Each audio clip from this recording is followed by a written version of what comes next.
Hello भाई, स्वागत है आपका हमारे एक नए ब्लॉग में। और अभी हम आपको दिखाते हैं कि हमारे फार्म की कंडीशन कैसी है। और कल की डेट में हमारे फार्म में एक ऐसा घटना घट गया जो बहुत ही ज़्यादा पछताने वाला है और जो बहुत ही ज़्यादा लॉस का रीज़न भी बन सकता है लास्ट में जाके। तो अभी हम आपको बताते हैं कि वो घटना क्या था। इससे पहले अगर आपने मेरे को सब्सक्राइब नहीं किया, चैनल को सब्सक्राइब कर लिए, क्योंकि हम ऐसे वीडियो डालते रहते हैं। तो चलिए अभी हम आपको बताते हैं कि कल का जो हमारे फार्म में घटना घटा वो क्या था। तो अभी आप सामने देख सकते हैं ये जो मोर्टालिटी है, कम से कम ये 230 मोर्टालिटी है ये। और जो ये 230 मोर्टालिटी हुई, इसमें हमारे फार्म में नेवला घुस गया था। और पता नहीं कहाँ से घुसा, ये तो हमें कंफर्म नहीं है, लेकिन हमारे फार्म में नेवला घुस गया था। और हमारे फार्म में बस 2 मिनट के लिए ही नेवला अंदर था, जबकि हमारे फार्म में इस वाले पार्टीशन में, इस साइड में और ये सामने वाले साइड में घुसा था। और वहाँ से जो मुर्गों को मारा है उसने, कम से कम 230 मुर्गों को उसने मारा है। बाकी कुछ मोर्टालिटी थी, 8-10 मोर्टालिटी भी थी। बाकी जो मारा उसने, जो इस मतलब इस गाले में और इस वाले गाले में मारा है, वो कम से कम 230 मुर्गों को मारा है। और हमने अपने फार्म में सब कुछ मैनेजमेंट कर रखा था, सारा चीज़ें डन था और कहीं से आने जाने का रास्ता भी नहीं छोड़ा था। लेकिन पता नहीं किस जगह से वो घुसा है, ये कंफर्म नहीं है। लेकिन जो भी हमारे फार्म में जहाँ भी इससे मतलब समझ में आ रहा था कि यहाँ से आ सकता है, वहाँ से सारी चीज़ें हमने कवर करी। हर जगह हमने उस सेफ्टी चीज़ों को रखा, डाला, बंद करा, ताकि नेवला अंदर ना आ पाए। तो जहाँ तक जो हमने अपने फार्म में, जो हमें जहाँ डाउट लगा, जहाँ से वो आ सकता था, हमने वो चीज़ें कवर करा। तो हमने वो कहाँ कौन सी चीज़ें कवर करी, हम आपको वो बताते हैं। अगर आप अपने फार्म में ठंडक के मौसम में बुखारी लगाए होंगे तो आपने जाली काटा होगा पाइप को बाहर निकालने के लिए। तो ये सामने रहा, हमने इधर यहाँ 2 जालियाँ काटी थी, हमने उसको लॉक करा। और आगे वाले तिरपाल पे भी 2 जाली काटी थी, उसको भी लॉक करा। और हमारा जो दरवाजे के साइड में भी थोड़ा सा था, स्पेस था, वहाँ हमने उसको भी लॉक करा।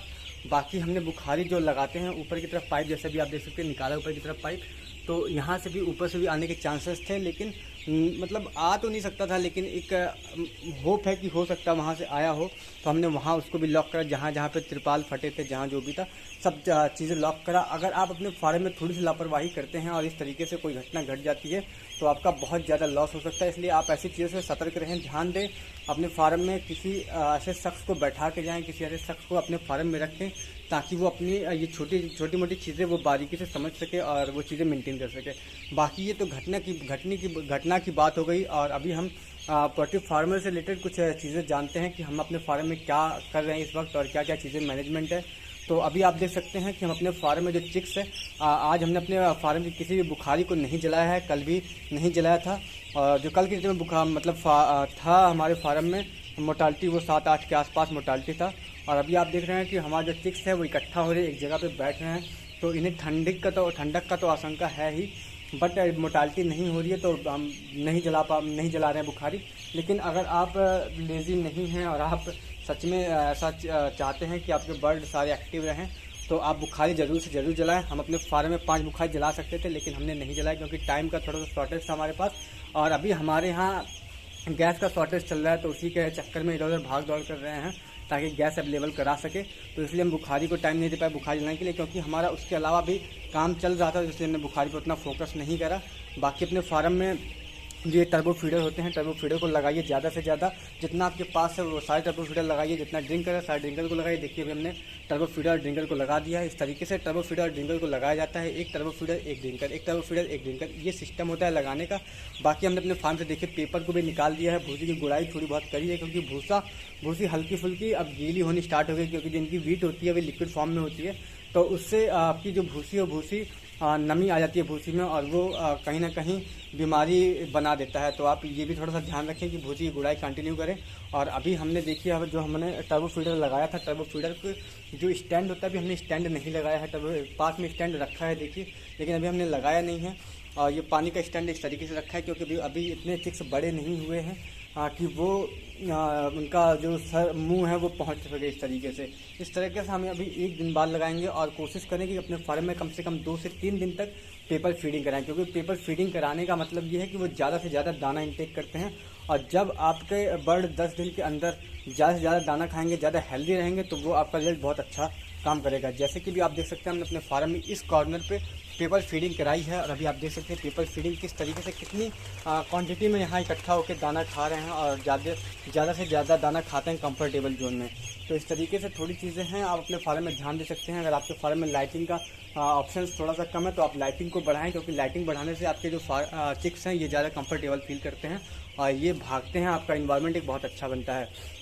तो छोटी मोटी चीज़ें हैं, आपको अपने फार्म में विशेष ध्यान देना चाहिए इस तरीके से। अगर आप ऐसा नहीं करते हैं तो आपका लॉस हो सकता है। और बाकी हम जो अपने फार्म में पानी लगाते हैं, पानी लगाने का जो हमारा सिस्टम है कुछ इस तरीके से कि जो हमने निप्पल पाइप हमारा साफ़ है तो निप्पल पाइप के थ्रू हम अपने टैंकी में डालते हैं दवा, और वो दवा हमारे यहाँ आ जाता है टब में, चालू कर देते हैं, टब में पानी भरा जाता है। चारों निप्पल लाइन के पास में हमने टब रखा है और एक वेस्टर्स को इकट्ठा करने के लिए बाल्टी रखा है, जो कि हम यहाँ से पानी निकाल के उस साइड में कर देते हैं। बाकी साफ़ पानी टब में आता रहता है, वहाँ से हम इस ड्रिंकर में भरते रहते हैं, ताकि हमारा जो टाइम भी कम बचे और ज़्यादा जल्दी जल्दी हम सारी चीज़ें कर लें कंफर्टेबल जोन में, ताकि थके नहीं, क्योंकि थकने का ज़्यादातर चांसेस होते हैं, क्योंकि बार बार पानी ड्रिंकर में रखना होता है। तो ये एक सिस्टम है कि इस तरीके से कर लें। बाकी अभी हमने फार्म में दिखा देते हैं आपको कि ज़्यादा हमने भूसी नहीं डाला है, क्योंकि गर्मी का मौसम आपको दिख रहा होगा कि ये थोड़ी सी ज़मीन भी दिख रही है। हालांकि भूसी डाला था, इतना भी कम नहीं था, लेकिन बर्ड जब भागते हैं इधर उधर भागते हैं तो भूसी इकट्ठा हो जाती है, पतली भूसी रखी है तो ये कुछ चीज़ें हैं। और बाकी जिस हमने गड़बड़ी की बात करी थी वो गड़बड़ी हमने आपको दिखाया कि ये रहा, वो सारी मोर्टालिटी आपको दिखाने के लिए मोर्टालिटी रखा है, अदरवाइज़ हम बाहर चुके होते। और जो एक चिक्स उसमें से जिस नेवले ने इसको घायल करा था, कुछ चिक्स तो उस टाइम भी जिंदा थे। और अभी हमने एक चिक्स आपको दिखाते हैं जो नेवले ने घायल करा। अभी आप देख सकते हैं इसके सर पे नेवले ने हमला करा है, एक आँख इसकी फूट गई है और सर पे भी हमला करा है। तो जितने भी चिक्स हैं सबके सर पे ही हमला करा है। हम आपको बहुत ही क्लोज जाके दिखाते हैं उन सब चीज़ों को। तो अभी आप देखेंगे कि सर पे सबके हमला कर रखा है, सबके चिक्स के सर कोई फूटा है, किसी का आँख फूटा है, ऐसे हमला करे। तो आप इन सब चीज़ों से विशेष ध्यान दें। और अगर आपके फार्म में कहीं भी थोड़ा सा जगह है कि सांप आ सके, चूहे आ सके और नेवले आ सके, तो उस चीज़ को जल्दी से जल्दी कवर करें, ताकि ऐसी घटना ना घटे। क्योंकि हमारे साथ भी ये घटना दूसरी बार घटी। एक बार हमारे चिक्स बहुत बड़े हो चुके थे और वो विकलांग चिक्स थे, तो वो लेके चला गया था नेवला। तो हमने जहाँ से वो लेके गया था हमने उस जगह को तार से कवर कर दिया था। और ये हमारे फार्म में दूसरी घटना है। ये घटना बहुत ही ज़्यादा शर्मसार है और बहुत ज़्यादा लापरवाही का रीज़न भी है इसमें। अभी घटना घट गई, अभी कुछ कर नहीं सकते। हालांकि हम इस चीज़ में सुधार ज़रूर से करेंगे। और अगर आप भी पोल्ट्री फार्मिंग से रिलेटेड वीडियो देखना चाहते हैं तो मतलब सब्सक्राइब कर सकते हैं, वीडियो को लाइक करिए। और ऐसे और भी हम इन्फॉर्मेटिव वीडियो अपने चैनल पे डाल रखा है, वहाँ से आप देखिए, समझिए कि हम अपने फार्म में क्या करते हैं, किस तरीके से करा जाता है सारे वर्क्स। और अब बहुत ही कंफर्टेबल, बहुत ही इजी तरीके से हमने वो चीज़ें समझाया है जो हम अपने फार्म में करते हैं। रियल पोल्ट्री फार्म से रिलेटेड जो भी वीडियोस होते हैं हम अपने चैनल पे थ्रू डालते रहते हैं। आप वहाँ से चीज़ें सीख सकते हैं, समझ सकते हैं। आप हमारे साथ जुड़े रहने के लिए धन्यवाद और मिलते हैं एक नई वीडियो में, तब तक के लिए बाय बाय।